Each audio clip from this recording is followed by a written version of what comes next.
Yeroo darbe artistii Kadir Martuun yoon artistii Daawitee Mokonnon argee nan fayya jechaa ture.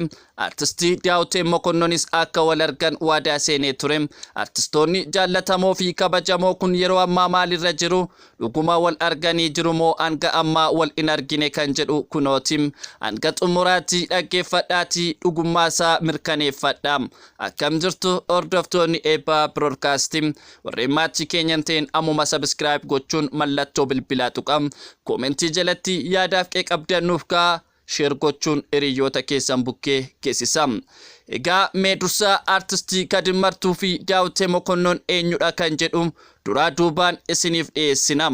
Artistii Daawitee Mokonnon maqaan isaa guutuu artistii Daawitee Mokonnon Galataa, weellisaa fi artistii muuziqaa Oromoo fi Itoophiyaa keessaa beekamaadha. Sirboota isaa keessatti jaalala, aadaa, miira namummaa fi jireenya hawaasummaa ibsuun uummata biratti fudhatama guddaa argateera. Muuziqaa isaa garaagaraa kan yeroo ammaa fi kan durii dhaggeeffattoota hedduu biratti jaallatamaadha. Sirboonni isaa tokko tokko akka an dhufeen, ashamaa fi golaa bayin dhaggeeffattoota hedduu biraa ga'anii beekamtii horataniiru. Muuziqaan Daawitee bifa garaagaraa qaba. Sirboota jaalalaa, firaa walitti dhufeenya ibsanii akkasumas kan namatti toluu fi sagalee garaa nama seenu of keessaa qaba. Sirboota isaa keessaas an dhufeeraan sirba jaalalaa fi miira dhugaa nama harkisudha. Ashamaan sirba fayyaa qabu, miira qalbii namaa tuqudha. Golaa bayin sirba durii fi uummata biratti kan beekamudha. Shaggee Jimmaa sirba aadaa fi bakka addaa buusuun yeroo baay'ee dhaga'amu. Solaleen sirba firaa fi jaalala ibsuun kan nama hawwatudha.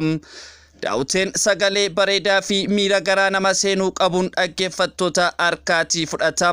Sirboonni isaa miira jaalalaa, dhimma hawaasaa fi aadaa nama hawwachuun ibsu. Sirboonni isaa kan durii fi kan haaraa uummata biratti beekamtii fi jaalala horataniiru. Akkasumas artistii Kadir Martuu weellisaa fi artistii muuziqaa Oromoo beekamaadha. Sirboota isaa hedduu keessatti duudhaalee hawaasummaa, jaalala, aadaa fi seenaa Oromoo ibsuu fi carraaqii guddaa godheera. Dhaabbilee muuziqaa fi yuutuubii irratti sirboota isaa hedduu mul'atan jiru. Fakkeenyaaf sirba isaa lubbuu lubaa fi imaanaa akkasumas hojiiwwan biroo hirmaannaa guddaa qabaniin uummata biratti fudhatama argataniiru. Artistichi muuziqaa bifa garaa fi uumama isaatiin uummata hawwachuu danda'a.